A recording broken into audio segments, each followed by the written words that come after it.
Hi all. Today we are going to discuss about square pyramids. Okay, solids എന്ന ചാപ്റ്ററിലെ one of the important ടോപ്പിക്കാണ് square pyramid. നമ്മൾ ഇന്ന് അതിനെക്കുറിച്ചിട്ടാണ് നോക്കാൻ പോകുന്നത്. അപ്പം സ്ക്വയർ പിരമിഡ്സ് നമ്മൾ ഒരുപാട് കണ്ടിട്ടുണ്ട് അല്ലേ? നമ്മളുടെ വീടിൻ്റെയൊക്കെ റൂഫ്, അതുപോലെ നമ്മളുടെ പിരമിഡ്സ് നിങ്ങൾ ഒരുപാട് കണ്ടിട്ടുണ്ടാവും ഈജിപ്തിൽ കാണുന്നത്. അപ്പം അതിൻ്റെ കുറച്ച് പ്രോപ്പർട്ടീസ്, എന്താണ് സ്ക്വയർ പിരമിഡ് എന്ന് പറഞ്ഞാൽ, ദെൻ സ്ക്വയർ പിരമിഡ്സിൽ കുറച്ച് ടേംസ് പഠിക്കാനുണ്ട്, അതിൻ്റെ സർഫസ് ഏരിയ, ദെൻ അതിൻ്റെ വോളിയം, അങ്ങനത്തെ കാര്യങ്ങളൊക്കെയാണ് നമ്മൾ ഇന്ന് നോക്കാനായിട്ട് പോകുന്നത്. ഓക്കെ, സോ നമുക്കൊരു സ്ക്വയർ പിരമിഡിലേക്ക് പോവാം. സെയിം ഇത് സ്ക്വയർ പിരമിഡിൻ്റെ ഒരു ഓപ്പൺ വ്യൂ ആണ്. ഓക്കെ, നമ്മളൊരു സ്ക്വയർ പിരമിഡിനെ ഓപ്പൺ ചെയ്താൽ ഇങ്ങനെയാണ് ഉണ്ടാവുക. ഇപ്പം നിങ്ങൾക്ക് ഇവിടെ കാണാൻ പറ്റുന്നുണ്ടാവും, this green colour part is a square. Okay, then there is 4 triangles. Okay, ഇപ്പോൾ നമുക്കൊരു സ്ക്വയർ പിരമിഡ് 4 ട്രയാങ്കിൾസും ഒരു സ്ക്വയറും ആണ് ഉണ്ടാവുക.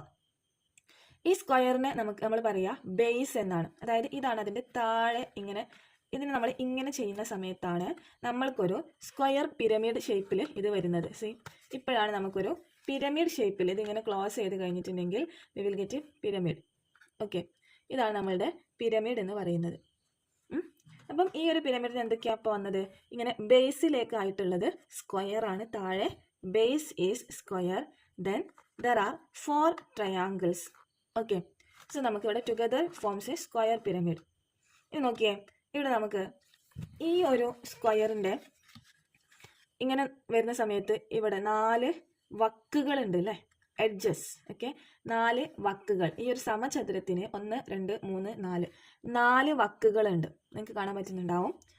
അതേപോലെ തന്നെ ഇത് ക്ലോസ് ചെയ്യുന്ന സമയത്തും 1 2 3 4 വക്കുകൾ നിങ്ങൾക്ക് കാണാൻ പറ്റുന്നുണ്ടാവും. 1 2 3 and 4. ഓക്കെ, അഗെയിൻ ഒന്നും കൂടെ കാണിച്ചു തരാം. 1, ഈ റെഡും റോസും കൂടി കമ്പൈൻ ചെയ്യുമ്പോൾ കിട്ടുന്ന 1, ഈ റോസ് ആൻഡ് പർപ്പിൾ കമ്പൈൻ ചെയ്യുമ്പോൾ കിട്ടുന്ന 2, purple and orange 3, orange and red is 4 edges നമുക്ക് കിട്ടും. സോ ഈ 4 എഡ്ജസിന് നമ്മൾ ലാറ്ററൽ എഡ്ജസ് എന്നും ഇവരെ നമ്മൾ ബേസ് എഡ്ജസ് എന്നും പറയും. ഇത് ബേസിന്റെ എഡ്ജ് ആയതുകൊണ്ട് ഇത് ബേസ് എഡ്ജസ്, ഇത് ലാറ്ററൽ എഡ്ജസ്. ഒരു സ്ക്വയർ പിരമിഡിന് ടോട്ടലി നമുക്ക് കിട്ടുന്നത് 8 എഡ്ജസ് ആണ്. 1 2 3 4 5 6 7 8. Okay, 8 edges. ദെൻ നമുക്ക് ഇതിന് എത്ര കോർണേഴ്സ് ഉണ്ട് നോക്കാം. ഓക്കെ, ഇവിടെ നമുക്ക് കോർണേഴ്സ് എന്ന് പറയുമ്പോൾ നിങ്ങൾക്ക് കാണാം 1 2 3 4 corners and here is 1, total 5. Okay, ടോപ്പിൽ ഒരെണ്ണം, 4 സ്ക്വയറിൻ്റെ 4 കോർണേഴ്സ്, ടോട്ടൽ 5 കോർണേഴ്സ് ഉണ്ട്.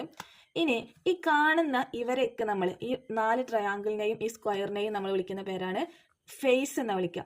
1 2 3 4 5. ഓക്കെ, നമുക്ക് ടോട്ടലി 5 ഫേസസ് ആണ് ഉള്ളത്. അങ്ങനെയാണ് സ്ക്വയർ പിരമിഡിൻ്റെ കേസിൽ വരിക. ഇനി നമുക്ക് ഇതിൽ ഓരോന്നിനെയും ഡിനോട്ട് ചെയ്യുന്ന കുറച്ച് ലെറ്റേഴ്സ് ഉണ്ട്.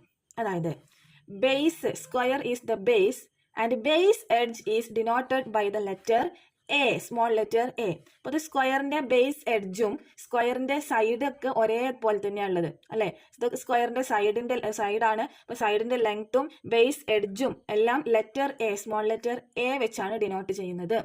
Okay, base edge is denoted by the letter small letter A. ഇപ്പോൾ ബി എ എന്ന് പഠിക്കുക, base edge A. B E A എന്ന് പഠിച്ചാൽ മതി, ബി എന്നുള്ള ആ ഒരു ലെവലിൽ base edge A, B E A. Okay, ഇനി നമുക്ക് ലാറ്ററൽ എഡ്ജിനെ കാണിക്കുന്ന ഒരു ലെറ്റർ ആണ്. Lateral edge is denoted by the letter small letter E. ഈ ലാറ്ററൽ എഡ്ജിനെ കാണിക്കുന്ന ലെറ്റർ ആണ് ഇ. ഇനി ഇതിൽ നമുക്ക് 2 ടൈപ്സ് ഓഫ് ഹൈറ്റ് കാണാൻ വേണ്ടി പറ്റും. അതായത് നിങ്ങളിപ്പം ഈ ഒരു പിരമിഡിന്റെ ഉള്ളിലേക്ക് കയറിയെന്ന് കരുതിക്കോ. ഈ പിരമിഡിന്റെ ഉള്ളിലേക്ക് കയറി കഴിഞ്ഞാൽ നിങ്ങൾക്ക് ഇതിന്റെ ഉള്ളിൽ ഇങ്ങനെ നിൽക്കാൻ പറ്റും. ഓക്കെ, ഇതാണ് ഇപ്പം ഇത് ഓപ്പൺ ചെയ്ത് കഴിഞ്ഞാൽ, ഇങ്ങനെ ഓപ്പൺ ചെയ്താൽ ഇതിന്റെ ഇൻസൈഡ് വ്യൂ ആണിത്. അപ്പം ഇവിടെ നോക്കിയേ, ഇവിടെ നമ്മൾ ഓരോ സൈഡും പറഞ്ഞു ബേസ് എഡ്ജ് എന്ന് പറഞ്ഞാൽ എ ആണ്. അപ്പോൾ നമ്മൾ അതിന്റെ പകുതി എടുത്തു കഴിഞ്ഞാൽ ഇങ്ങോട്ടൊരു A/2 ഉണ്ടാവും, അതുപോലെ തന്നെ ഈ സൈഡിലും ഒരു A/2 ഉണ്ടാവും. അങ്ങനെ ഈ 4 സൈഡിലും നമുക്ക് അതുപോലെ എടുക്കാം. ഇവിടെ ഒരു A/2, ഇവിടെ A/2. ഇനി ഇവിടെ എടുത്തു കഴിഞ്ഞാൽ ഇവിടെയും A/2, ദെൻ ഇങ്ങോട്ടും നമുക്ക് A/2. അങ്ങനെ 4 സൈഡിലും നമുക്ക് എയുടെ പകുതി എന്ന ലെവലിൽ കിട്ടും. അപ്പോൾ നമുക്ക് ഞാൻ ഇവിടെ, ഇതാണ് ഇതിന്റെ സെന്റർ. ഇവിടെ നിന്ന് ഇങ്ങോട്ട് വരച്ചു കഴിഞ്ഞാൽ ഇതും ഒരു A/2 അല്ലേ? ഇവിടെ നിന്ന് ഇങ്ങോട്ട് വരച്ചാൽ ഈ പോർഷനും A/2. ഇനി ഇങ്ങനെ താഴോട്ട് വരക്കുകയാണെന്നുണ്ടെങ്കിൽ ഈ പോർഷനും a/2, കാരണം ഇത് സ്ക്വയർ ആണ്. അപ്പൊ ഈ സൈഡും പാരലൽ ആയിട്ടാണ് വരിക. അപ്പം ഇത് a ആണെങ്കിൽ ഇതും a ആണ്. ഇനിയിപ്പോൾ നോക്കുമ്പോൾ ഈ സൈഡും മൊത്തത്തിൽ പാരലൽ. അങ്ങനെ സെന്ററിൽ നിന്ന് എങ്ങോട്ടുള്ള ദൂരം നമ്മൾ മെഷർ ചെയ്തെടുത്തു കഴിഞ്ഞാലും അത് a/2 ആയിരിക്കും. ഞാൻ സെന്ററിൽ ഒരു പെന്ന് വെച്ചു, അല്ലെങ്കിൽ നിങ്ങളിപ്പോൾ ഇവിടെ വന്ന് നിൽക്കുകയാണെന്ന് കരുതിക്കും. എന്നിട്ട് നമ്മൾ ഈ പിരമിഡ് ഇങ്ങനെ ക്ലോസ് ചെയ്യുകയാണെങ്കിൽ നിങ്ങൾ ഈ സെന്ററിൽ നിൽക്കുന്ന ആള് ഈ പിരമിഡിന്റെ ടോപ്പിലേക്ക് നോക്കുന്ന സമയത്ത് നോക്കിയേ, ഇതാണ് ശരിക്കും ഈ ഒരു പിരമിഡിന്റെ ഹൈറ്റ് എന്ന് പറഞ്ഞാൽ നമ്മൾ ആ സ്ക്വയറിന്റെ സെന്ററിൽ പോയി നിന്നിട്ട് മുകളിലേക്ക് നോക്കുന്ന ഹൈറ്റ്. അപ്പൊ നമുക്ക് ഈ പിരമിഡിന്റെ ഹൈറ്റ് എത്രയെന്ന് ചോദിച്ചു കഴിഞ്ഞാൽ ഏകദേശം ഇതാണ് ഈ പിരമിഡിന്റെ ഹൈറ്റ് എന്ന് പറയുന്നത്, ഒറിജിനൽ ഹൈറ്റ്. അപ്പൊ ഹൈറ്റ് h, ഹൈറ്റിനെ നമ്മൾ ക്യാപിറ്റൽ ലെറ്റർ h അല്ലെങ്കിൽ സ്മോൾ ലെറ്റർ h എന്നുള്ള ലെവലിൽ കൊടുത്താൽ മതി. ഓക്കെ, h ഇതാ. ഇനി ലാറ്ററൽ എഡ്ജ്, ഞാൻ പറഞ്ഞു ലാറ്ററൽ എഡ്ജ്, ഇതാണ് നമ്മളുടെ ലാറ്ററൽ എഡ്ജ്. അതിനെ ഡിനോട്ട് ചെയ്യുന്ന ലെറ്റർ ആണ് E. ബേസ് എഡ്ജ് കാണിക്കുന്ന ലെറ്റർ ആണ് A. ദെൻ സ്ലാൻഡ് ഹൈറ്റ് എന്ന് പറഞ്ഞാൽ എന്താണെന്നറിയോ? സ്ലാൻഡ് മീൻസ് നമ്മൾ ചെരിഞ്ഞത് എന്നാണ് അർത്ഥം. ഓക്കെ, ചെരിഞ്ഞ ഹൈറ്റ്, ചെരിവ് ഉയരം എന്ന് പറയും നമ്മൾ തന്നെ, ചെരിഞ്ഞത്. ഓക്കെ, ഇവിടെ ചെരിഞ്ഞത് എന്ന് പറയുമ്പോൾ ഒരിക്കലും ചെരിഞ്ഞ ഉയരം എന്ന് പറയുമ്പോൾ നിങ്ങൾ ഇതെടുക്കരുത്. ഇവിടെ കറക്റ്റ് നമ്മളുടെ ഈ ഒരു സെന്ററിൽ നിന്നും നമ്മൾ ഇങ്ങോട്ട് എടുക്കുക, അങ്ങനെ ഒരു ഉയരം. ഓക്കെ, ചെരിവ് ഉയരം എന്ന് പറഞ്ഞാൽ ഇങ്ങനെ നമ്മൾ നമ്മളുടെ ലാറ്ററൽ ഫേസ് ആയിട്ടുള്ള ട്രയാങ്കിളിൽ നിന്ന് ഈ പോയിന്റ് നമ്മൾ എപ്പെക്സ് എന്നാ പറയുക, അങ്ങോട്ടേക്കുള്ള ഉയരം. സ്ലാൻഡ് ഹൈറ്റ്, ചെരിഞ്ഞ ഉയരം ഉണ്ട്, ഒറിജിനൽ ഹൈറ്റും ഉണ്ട്. അപ്പൊ അതിൽ ചെരിവ് ഉയരം എന്ന് പറഞ്ഞാൽ ഈ ചെരിഞ്ഞ, അങ്ങനെ അതിങ്ങനെ കൂടി നിൽക്കുന്ന സമയത്ത് നമുക്കൊരു ചെരിഞ്ഞ ഉയരം കിട്ടുമല്ലോ, അതാണ് സ്ലാൻഡ് ഹൈറ്റ് എന്ന് പറഞ്ഞിട്ടുണ്ടെങ്കിൽ. അപ്പോൾ 4 ടേംസ് പഠിക്കാൻ നിങ്ങൾ ഹീൽ എന്നുള്ളത് പഠിച്ചു വെക്കുക. Heel h means height, lateral edge is E, base edge is A, slant height. Okay, ഇനി നമുക്ക് കുറച്ച് ഇക്വേഷൻസ്, അതായത് ഇവരുടെയൊക്കെ കുറച്ച് ഇക്വേഷൻസ് നമുക്ക് പഠിക്കാനുണ്ട്. സിമ്പിളാണ്, നിങ്ങൾ പിക്ചറിലേക്ക് നോക്കിയാൽ മതി. നമ്മുടെ കയ്യിലുള്ള ഈ ഒരു ഷേപ്പിലേക്ക് നോക്കാം. ഓക്കെ, ഞാൻ പറഞ്ഞു ഇവിടെ സെന്റർ ആണ്. സോ സെന്ററിൽ ഹൈറ്റ് ഉണ്ട്, ഇതാണ് h. ഓക്കെ, ദെൻ ഇവിടെ നിന്ന് ഇങ്ങോട്ട് നമുക്ക് സ്ലാൻഡ് ഹൈറ്റ് വന്നിട്ടുണ്ട്. ഓക്കെ, നമുക്ക് സ്ലാൻഡ് ഹൈറ്റ് ഇങ്ങനെ വരും, കാണുന്നുണ്ടോ നിങ്ങൾക്ക്? ഇത് ഹൈറ്റിന്റെ അടുത്തേക്ക്, ഇതാണ് നമ്മളുടെ ഹൈറ്റ്. ഈ ഹൈറ്റിൽ നിന്നും ഈ ഒരു ഡിസ്റ്റൻസ് എന്ന് പറഞ്ഞാൽ a/2 ആണ്. ഓക്കെ, ഹൈറ്റിൽ നിന്നുള്ള ഡിസ്റ്റൻസ് a/2. ഇനി നമ്മൾ ഇവിടെ ഒരു പൈതഗോറസ് തിയറം അപ്ലൈ ചെയ്യാൻ പോവാണ്. ഹൈറ്റും ഇങ്ങോട്ടേക്ക് a/2, അല്ലെങ്കിൽ നിങ്ങൾ ഇങ്ങോട്ടേക്ക് എടുത്താലും മതി. ഓക്കെ, ഹൈറ്റ് a/2, ബേസും ആയി ആൾട്ടിറ്റ്യൂഡും ആയി. കണ്ടോ, നമ്മളുടെ എന്ത് വരെയാണ് കൂടെ? നമ്മളുടെ സ്ലാൻഡ് ഹൈറ്റ് കണ്ടോ, സ്ലാൻഡ് ഹൈറ്റ് വന്ന് ജോയിൻ ചെയ്തിട്ടുണ്ട്. C, this is the height and this is a/2 and slant height join from here. So together forms a right angled triangle. നിങ്ങൾക്ക് കാണുന്നുണ്ടോ?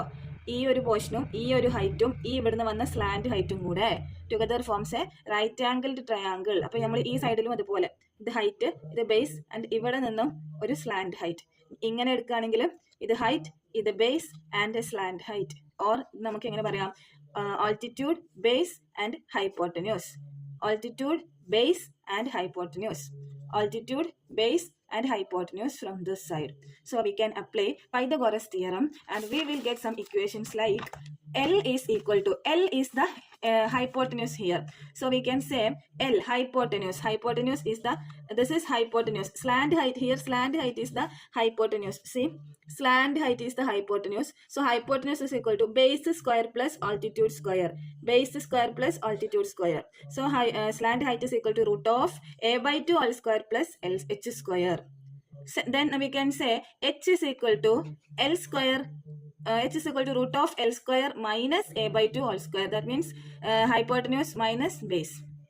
Then A, we can get A or a/2. A/2 is equal to root of L square minus h square, a/2. Then A can be given as what? 2 into root of L square minus h square. Okay, so these are the 4 equations in this chapter, and we have to discuss the volume and the base area, base perimeter and total surface area of this pyramid. See, base is a square, so and one side is denoted by the letter A. One side or base edge is denoted by the letter A. So നമുക്ക് എന്ത് പറയാം? ഇവിടെ ഇതൊരു square ആണ്. സ്ക്വയറിന്റെ area നമുക്കറിയാം, a square is the area of the square. സ്ക്വയറിന്റെ area is given by base area. ഇവിടെ ബേസ് സ്ക്വയർ ആണ്, therefore base area is given by the equation a square. Then one more thing, that is base perimeter. Base perimeter that is given by the equation 4 into a plus a plus a plus a. Okay, 4a. Clear? Base area is given. Total surface area എന്ന് പറയുമ്പോൾ ഇതിന്റെ മൊത്തം surface ഈ ഒരു ഭാഗം വരും and ഈ 4 ഭാഗങ്ങൾ വരും. നമുക്ക് ടോട്ടൽ സർഫസ് ഏരിയ പറയുമ്പോൾ എങ്ങനെ പറയാൻ പറ്റുള്ളൂ? ഇത് 4 ഏരിയ പ്ലസ് ഈ ഏരിയ ആണ് ടോട്ടൽ ആയിട്ടുള്ള സർഫസ് ഏരിയ. സോ ഈ 4 ഫേസിന് നമ്മൾ കേർവ്ഡ് സർഫസ് എന്നാണ് പറയുക. So curved surface area is equal to 2AL. Okay, curved surface area is equal to 2AL. A means base edge, L is the slant height. So together we can say total surface area or surface area of square pyramid is equal to a square plus 2AL. Okay, a square plus 2AL is the total surface area of the square pyramid. Then volume of square pyramid, that's equal to 1/3 a square h. Okay, volume is we can say volume is the 1/3 of the product of the square of base edge and height. അതായത് 1/3 a square h means എന്താണ്? Base എഡ്ജിന്റെ സ്ക്വയറും ഹൈറ്റും കൂടെ multiply ചെയ്തതിന്റെ 1/3 ആണ് volume എന്ന് പറയാം. അപ്പൊ ഇതാണ് നമുക്ക് പഠിക്കാനുള്ള 4 equations and this is the square pyramid. Okay, ഇതാണ് സ്ക്വയർ പിരമിഡ് എന്ന് നിങ്ങൾ മനസ്സിലാക്കുക.